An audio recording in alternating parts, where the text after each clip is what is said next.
Chers amis, bonjour.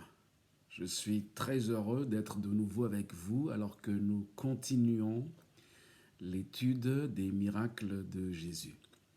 Que la grâce et la paix vous soient données de la part du Dieu le Père et de notre Seigneur Jésus-Christ. Le dernier miracle que nous avions étudié fut celui de la guérison du démoniaque muet. Ce miracle fut très rapide. Jésus a chassé le démon et le muet parla, au grand étonnement de la foule qui s'est exclamée en disant « Jamais pareille chose ne s'est vue en Israël ». Aujourd'hui, je vous invite à méditer ensemble sur un autre miracle du Seigneur, celui de la guérison de l'homme à la main sèche. Jésus était toujours dans la province de la Galilée et un jour, selon Matthieu 12, verset 9, il entra dans la synagogue. Il est intéressant de remarquer que c'était un plaisir et une joie pour lui d'entrer dans une synagogue. Voici d'ailleurs ce qui est écrit dans Luc 4, le verset 16. Il se rendit à Nazareth où il avait été élevé et, selon sa coutume, il entra dans la synagogue le jour du sabbat et il se leva pour faire la lecture. Jésus prenait au sérieux ce qui se passait dans ce lieu de prière et d'adoration. Et selon sa coutume, il y entre et participe, par exemple ici à Nazareth, à la lecture de la Torah et à d'autres occasions à enseigner. Mais dans cette autre synagogue de la Galilée ce jour-là, il y entra et selon Matthieu 12, verset 10, et voici, il s'y trouvait un homme qui avait la main sèche. Ils demandèrent à Jésus, est-il permis de faire une guérison les jours du sabbat? C'était afin de pouvoir l'accuser. Tout d'abord, de quoi souffrait cet homme? Il nous est dit qu'il avait la main sèche. Il s'agit sans aucun doute d'une paralysie de la main. Les médecins probablement vont parler d'un cas d'arthrose aiguë. Est-ce que le cas de cet homme concernait seulement sa main ou tout son bras? Le texte biblique ne le précise pas. Mais une chose est sûre, en parlant d'une main sèche, on pouvait en déduire qu'il ne pouvait plus utiliser cette main. Et Luc précise dans Luc 6, verset 6, qu'il s'agissait de sa main droite. Et nous pouvons imaginer le handicap dont il souffrait. Et ce jour-là, il était dans la synagogue pour écouter la parole de Dieu et pour adorer comme les autres. Apparemment, il n'a rien demandé, mais des individus, à n'en pas douter des pharisiens et des scribes, posèrent cette question à Jésus et le texte précise que c'était afin de pouvoir l'accuser. En d'autres mots, ces personnes qui voulaient accuser Jésus ont instrumentalisé le handicap de cet homme pour pouvoir nuire à Jésus. Jésus, qui comme d'habitude était calme et serein, profitait de ce qu'il était dans la synagogue pour enseigner des choses importantes à l'auditoire. Voici ce qui est écrit dans Matthieu 9, les versets 11 et 12.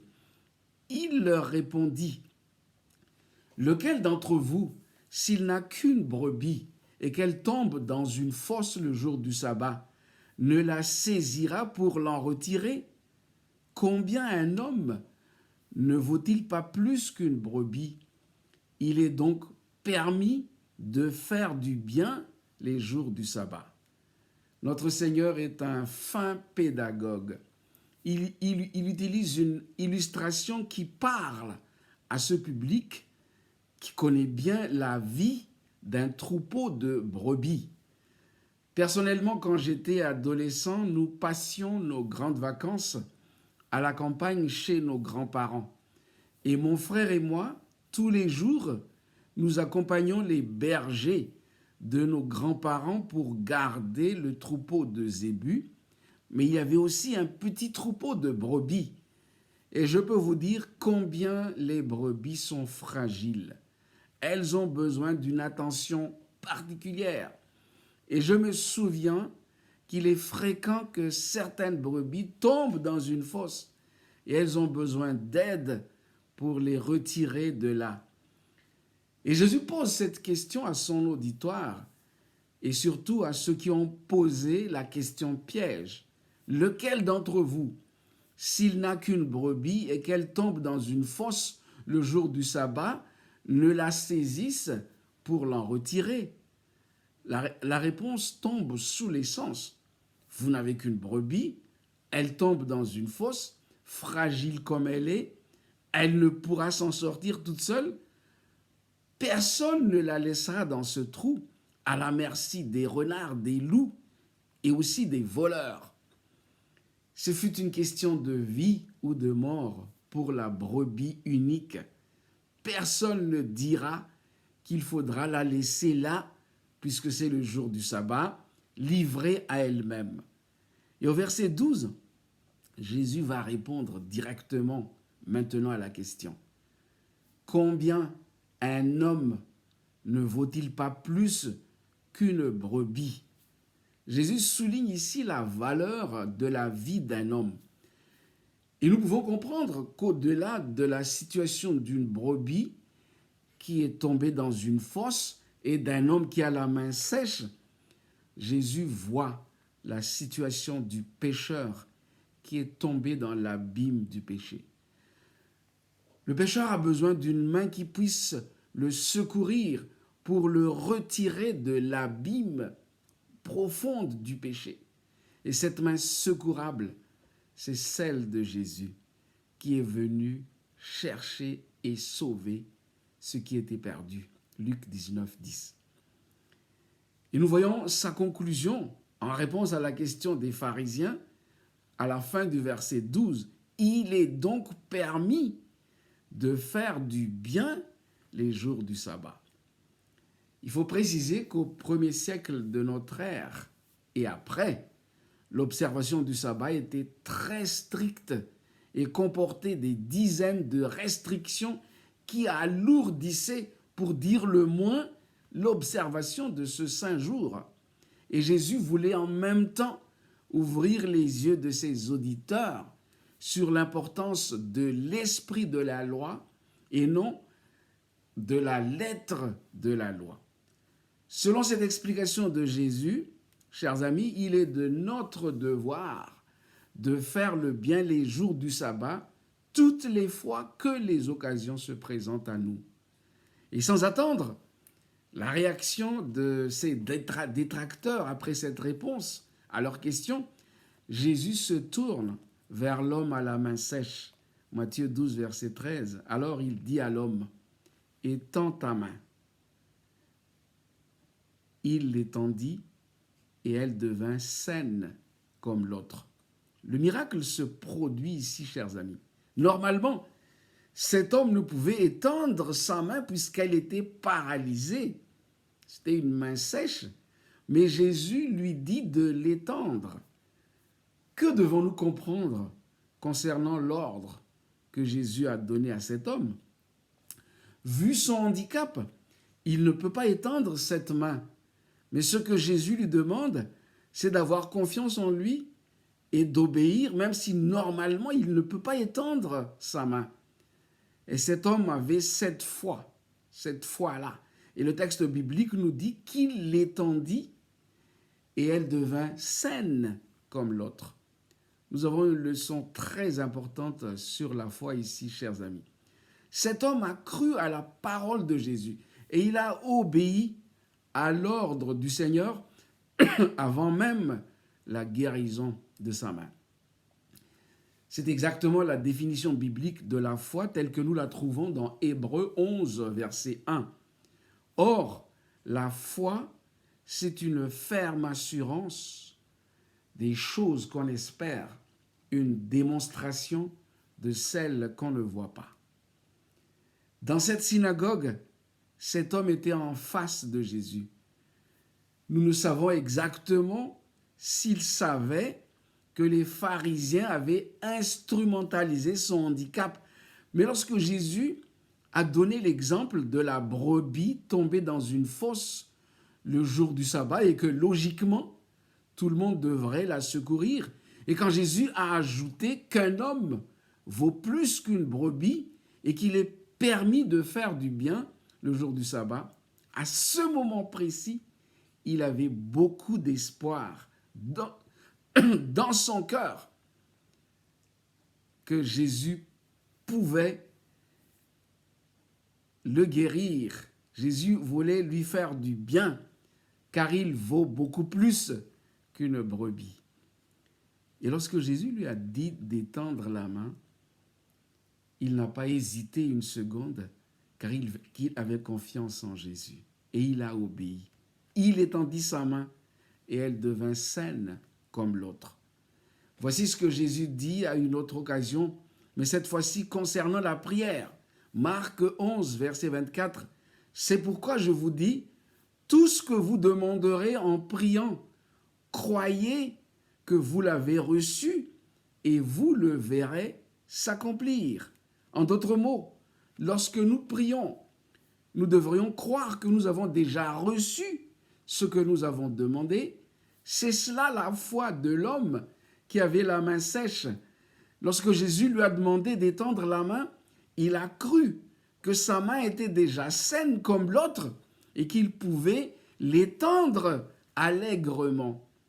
Jésus a dit dans Marc 11, verset 24, « Et vous le verrez s'accomplir. » Et cet homme a vu l'accomplissement de la promesse de Jésus. En d'autres mots, l'ordre de Jésus d'étendre la main sèche comportait une promesse. Il a cru en cette promesse, il a obéi à l'ordre et sa main droite devint saine comme sa main gauche. Est-ce que ce genre de miracle, chers amis, peut encore se produire aujourd'hui? La question, en fait, devrait se poser autrement. Est-ce que nous pouvons encore avoir une telle foi aujourd'hui?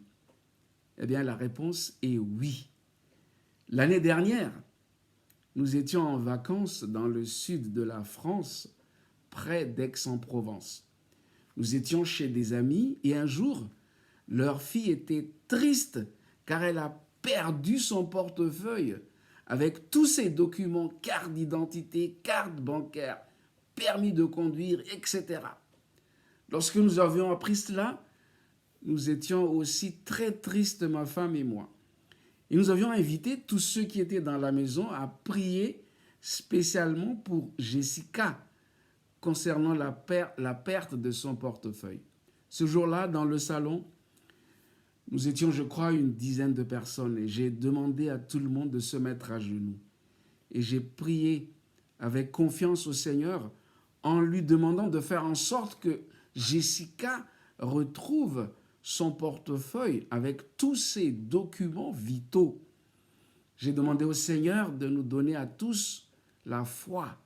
À la fin de la prière, nous nous sommes levés et ma femme a posé la question « Jessica, où est-ce que tu penses avoir perdu ton portefeuille ?» Elle a répondu « Je ne sais pas, mais c'était peut-être au parking. » Et ma femme et moi, on lui a dit d'aller voir immédiatement au parking près de sa voiture.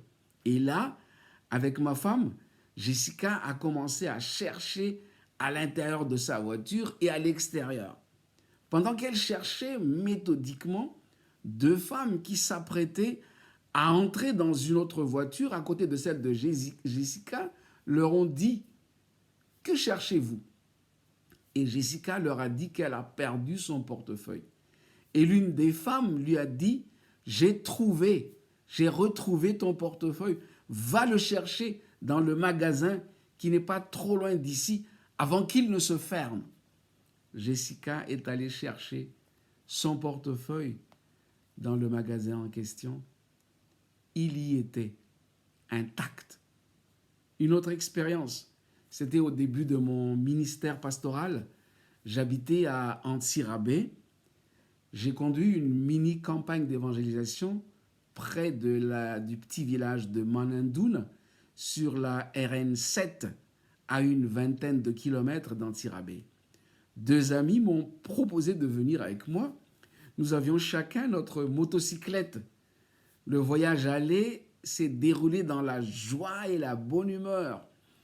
J'ai pu prêcher la parole de Dieu ce soir-là. Mais à notre grande surprise, les 3 motocyclettes sont tombées étrangement en panne en même temps alors que nous voulions rentrer à Antirabé. Il était déjà 20h30. Nous étions encore à environ 3 km de la RN7 et nous avions dû pousser les motos jusque-là, dans le noir. Au bord de la RN7 habitait le frère Rakutundramanana, ancien de l'église de Manandoune. Il nous a dit, lorsqu'il a constaté la panne, « Entrez donc, restez dormir chez nous cette nuit. On verra ce qu'il y a à faire demain matin. » Nous avons accepté et nous sommes entrés chez lui au chaud, car c'était l'hiver.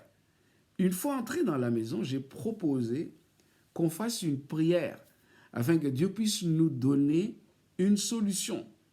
Je dois dire qu'à l'époque, c'était en 1988, il n'y avait ni téléphone fixe, ni téléphone portable chez nos familles respectives.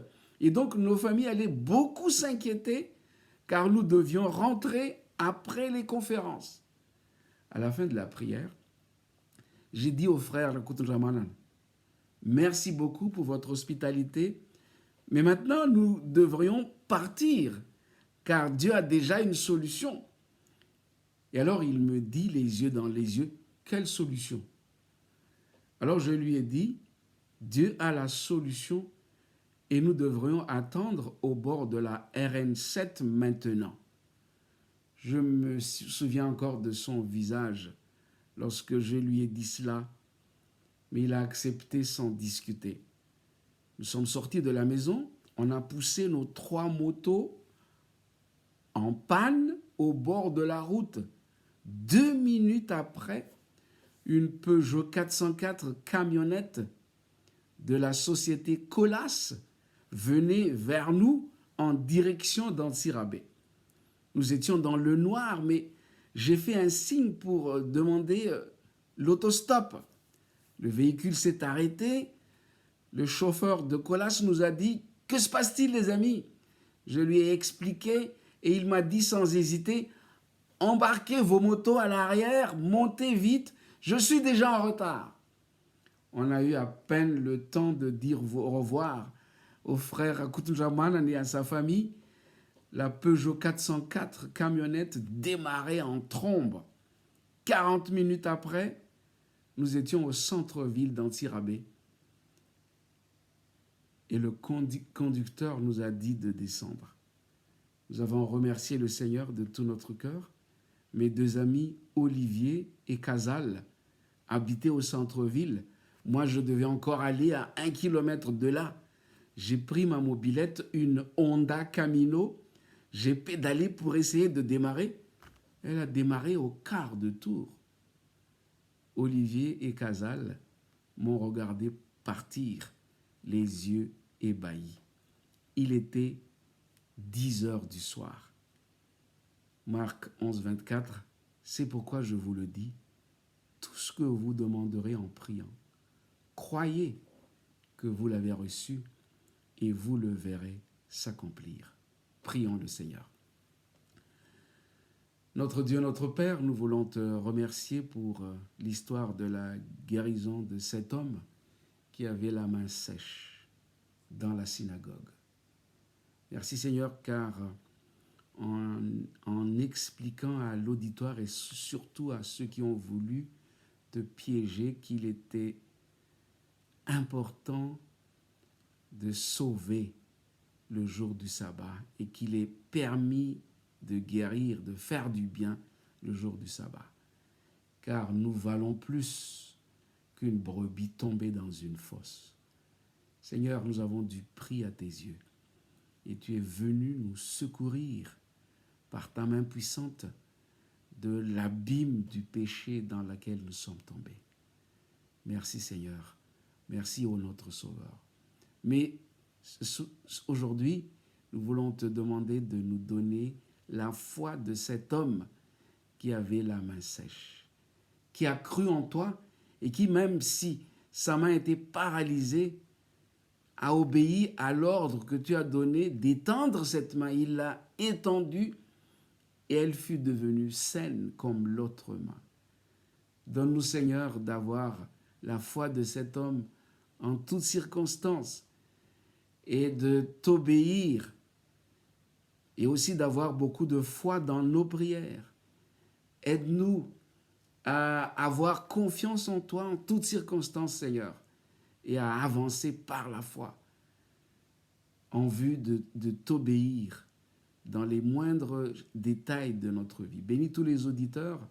Aide-nous, Seigneur, à cultiver cette foi-là en toutes circonstances. Merci de nous exaucer au nom de Jésus. Amen. Nous voulons vous remercier d'être restés jusqu'à la fin et nous vous donnons rendez-vous à la prochaine émission. Au revoir.